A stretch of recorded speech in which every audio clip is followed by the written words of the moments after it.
Morning, Monday here. As you can see, it's a little bit chillier now. Not a lot of sun at this time in the morning, a little bit of mist over the hills. Sun hasn't risen fully yet, but it does look clear and it looks like it's going to be another nice day. So, get on with a few jobs. It's supposed to rain a little later in the week, so we'll see what happens. So this afternoon I've started building the frame for my loft hatch. It's just going to be a square wooden frame. I haven't done that side yet. I'm going to do that in a second. And then what I'm going to do is put a thin lip on here for the loft hatch just to drop into and sit on. So yeah, that's the general idea.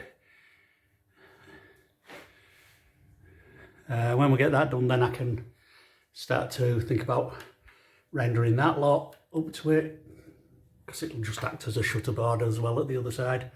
And then from here onto the roof, I'm just going to put some architrave type stuff if I can find some here. That's my idea there. So that's my frame made. I've put a lip on just for the loft hatch to drop into. So that's how it's going to be. So it'll sit about, well, it'll sit on this ledge here, obviously, so it'll be, what, half an inch up or something like that.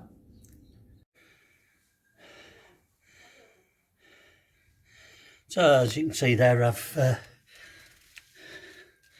just laid a piece in up to that board. Hopefully that'll make it, well, hopefully when it goes solid I'll just be able to pull the board out and yeah, it's a bit untidy near the edges, but as long as it fills the gap in and bonds a bit, that'll be good. Morning, Bond here. This morning I'm going to try and get rid of some of this stuff behind us. It's American pokeweed. I'll give you a better look of it. It's supposed to be quite toxic, so I've got a long sleeve jumper on, long trousers, rubber gloves, and I've got some eye protectors, just in case. It's meant to be quite, as I say, meant to be quite toxic, and we don't want our animals near it. Especially when we've cut it and the sap's running. What I'm going to do after that is just bag it all up. I'm still looking into how to dispose of it, so at the moment it'll be going in the like black bin bags, and then we'll dispose of it from there. So this is the thing that we're talking about. Thick red stems. As you can see, these flowery things, but it also gets these pods, and as I say, turns to blackish berries, which obviously we definitely don't want the dogs eating, and it seeds profusely, I think. So yeah, we're just going to take care of some of that and get rid of this big one.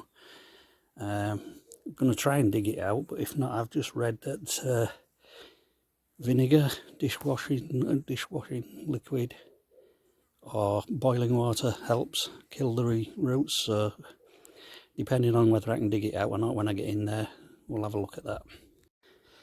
The other thing I've been reading, because somebody put it on our YouTube channel, was you can't burn it either, because when you do, it gives off a toxic gas.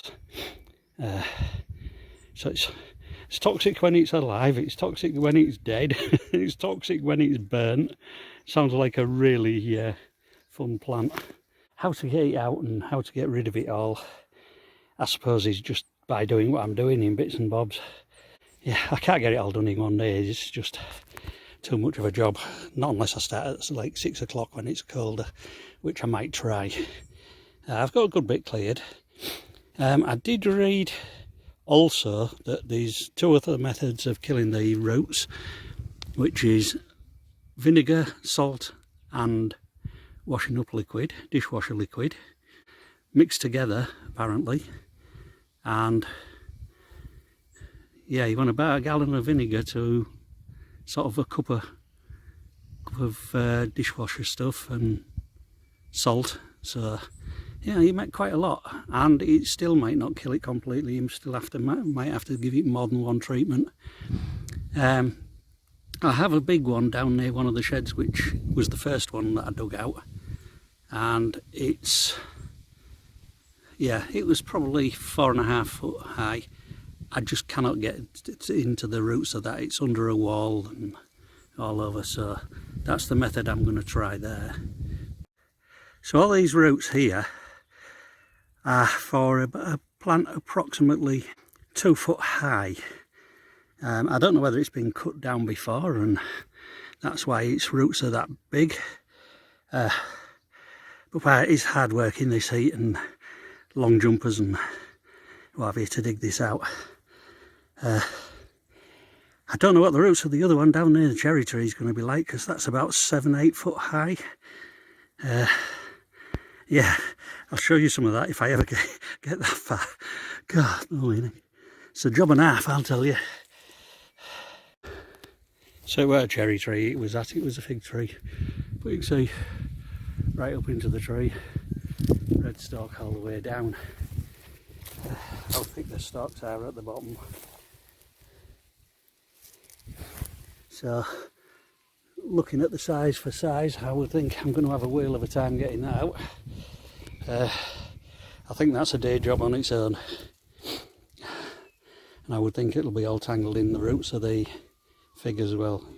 I suppose in some ways it's a shame, you know, it's so nasty, because yeah, it's not a bad looking plant. The leaves turn sort of red as it's dying back, I suppose.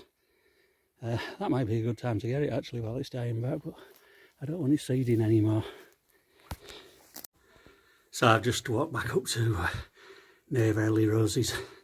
As you can see by the colour of me how hot it is doing this. Yeah, it's not a good idea. I think I'm going to stop now and do some more tomorrow. So Debbie's just going to get some grapes this afternoon.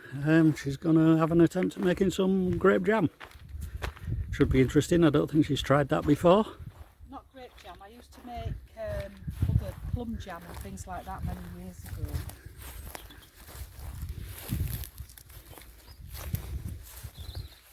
I'm just going to taste them first and make sure that they should be quite nice for jam actually.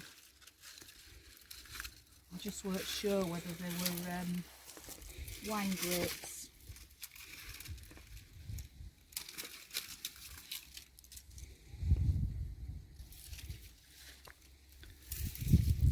As you've probably seen, we do have plenty of grapes on the vines still. We aren't making wine, we haven't got the time to do it this year, but All the equipment. all the equipment, yeah, that's true. So she's going to experiment making jam, and then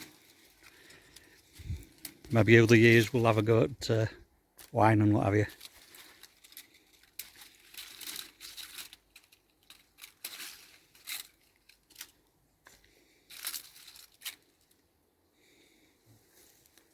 Oh, quite good. Yeah, I just thought them negate were better. Did you? It's easier here.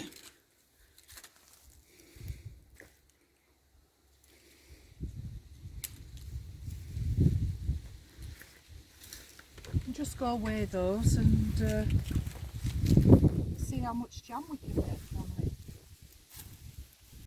So Ellie Rose bought some little tables yesterday, little nester tables for her house, but she's going to paint them, so she's just sanding them down a bit just to get the polish, well, the varnish surface just to key. So she seems to be doing quite a good job of it, so I'll leave her to it. Yeah. So I've given them a good rinse. And I'm just pulling the berries off now. There's about £4 of grapes here.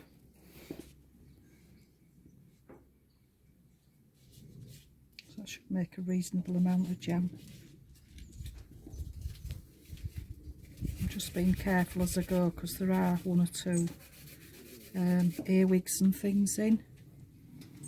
So I think I might soak them in salt water when I've pulled all the berries off, and that should make anything that's in there float to the top. But having hand-picked them like this off, I would doubt very much there'd be anything in. But just to make sure if there's anything I've missed. So Debbie's just finished stripping her grapes off the stalks, thank you. I'm just going to soak them in salt water now for an hour or two before I do anything else. And Alfie and Dottie are both interested in them, but they can't have them. Not good for them, aren't grapes? So the rain's just slowed down, but as you can see, it's still coming down quite hard off the gutters and what have you. Certainly at this side. I'm going to have to have a look and take care of that and see what's happening. Yeah, but it's still raining too heavy at the moment to go out and do anything like that. And it looks really grey and miserable. It's supposed to be setting for around about 10 days, but it'll do the garden some good. And the farmers will love it. So this afternoon it's a very rainy day. We've also had a lot of lightning and thunder. Very loud thunder actually, it didn't have bang. So I'm trying to do a few inside jobs and a few of the littler jobs which we keep intending getting on with, but I haven't really had a chance to start. You know, the things what we could leave, but leave for a rainy day basically, which is what we're doing. So one of the jobs that I've just started is the hose for the washing machine pipe is just dangling out of the bathroom window. It's an outside bathroom away from the house, but when it rains in down the wall, soaks all the wall, and then we get a big puddle on the floor. So what I intend to do is knock a hole through the wall and put the pipe in. So basically I've got my hole through the wall. What I did was drilled through in 5 or 6 places and then chiselled the middle out. It's not the tidiest job, but it's not bad, and then I'm going to put some expanding foam into it when I get the pipe in place. One thing I did do was I found that I couldn't find the washing machine water trap, so I'm going to make my own out of some U-bends. So I've made a U shape and one to go out through the wall, so hopefully that'll suffice and it won't leak where the seals are, so we'll see.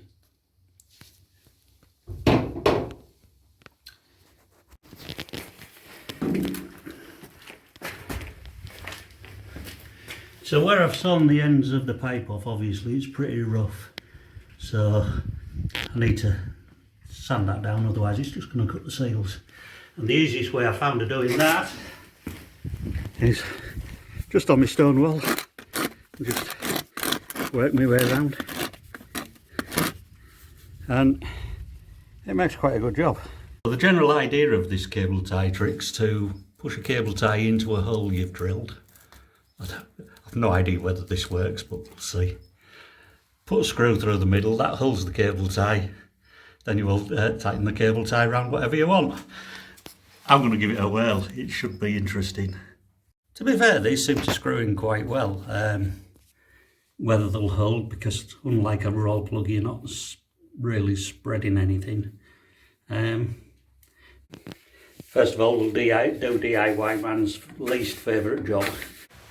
So, surprisingly enough, the cable tie idea seems to work fine. It's pretty secure. I mean, it does have a little bit of movement, but obviously, you know, cable ties will let you do that. But yeah, it's quite good. And my pipe outside, I think you can see it just through the grass there. It's a bit longer than what I want it, but in this pouring rain I ain't going out to cut it, so it can stay like that until yeah, until it dries out. 13 days I think they're saying, so that should be good. So I've just come to use my expanding foam, and unlike sort of most things where you've got the pipes blocked, made sure everything was clean when I put it away. What I didn't expect was it's absolutely lost pressure, and I can dint it with my fingers, as you can see. So that's no use. Yeah. So the two holes what I wanted to fill, I haven't got any expanded foam to put in, so next time I make a bit of cement I'll fill one of them from the outside. Yeah, I'd prefer some expanding foam in them, but we'll see how we do.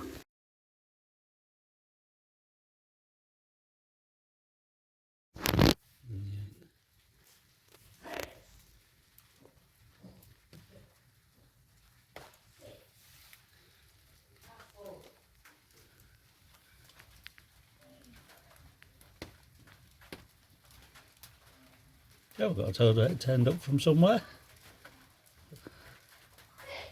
See him trying to get out of the way. Leave him alone now.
Getting his own money.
Bon dia, good morning. As you can probably see, we've had a few days of rain, and it is fairly hard when it does rain. So I've been doing some little jobs inside, not too much, but yeah, it's difficult to do stuff outside when it's throwing it down. Did clear the gully out at the front of the house. It was full of weeds and what have you, so that's got the water flowing nicely again. Yeah, today I'm going to start clearing the lofts out. They're full of bricks and things. I'll show you that as I get up there. So the idea today is to get all of this out of the loft. Just give you an idea of what's there, including tyres, roof tiles, bit of conduit of some sort of thing, old tiles. That's one side. There's even what looks like a motor there. The far side isn't too bad. That's more or less empty, but then down the length of the loft we've got more boxes, wood, poles, bits and bobs. I don't really know what there is, but we'll get all the big stuff out, and then we'll see where we go from there. I won't be sweeping it out, dust affects me too much, so as I say, we'll get started on that and see where we go.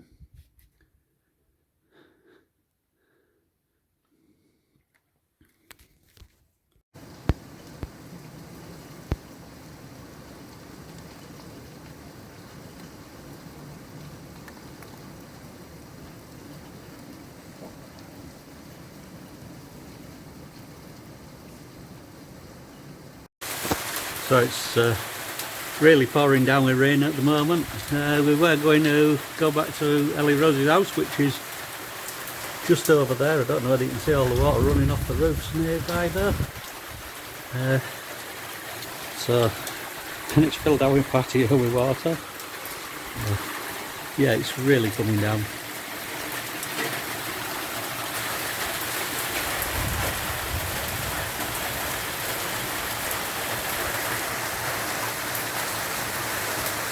It's like a waterfall off the roof there. So that's the main of the end wall cleared out. Still some bits of cement and what have you down, but it's a bit clearer and a bit more accessible for when we have the electrics done. I've got quite a pile here of sacking, cardboard boxes. There's a few bits of cardboard and what have you over there, and a couple of tins, and there's some bits here, but yeah, I don't think I'm going to get under there to get that bit at the moment, so we'll leave that. We'll just get this cardboard and the tin down, and then we've got sort of most of it cleared. So as you can see, that's sort of 90% of it clear. Need to be up, sweep up. Yeah, there's still quite a lot of muck and dust on the floor. I'm still not sure what we're going to have done with the roofs, to be honest. This has been repaired, as you can see by some of the beams, some of the lats. And it is quite good. Can't see any leaks anywhere. There is one or two what looks like there's been some watermarks, and there is a drip down there, but that's the other side of the wall really. Yeah, we do have a drip onto the floor there. Quite a bad one really. So yeah, as I say, we do have somebody coming to have a look at the other chimney. I might get him to have a look at the roofs and see what we think there as well. But most of it looks pretty dry. In Ellie Roses, as I say, some of it's been repaired, some of it hasn't.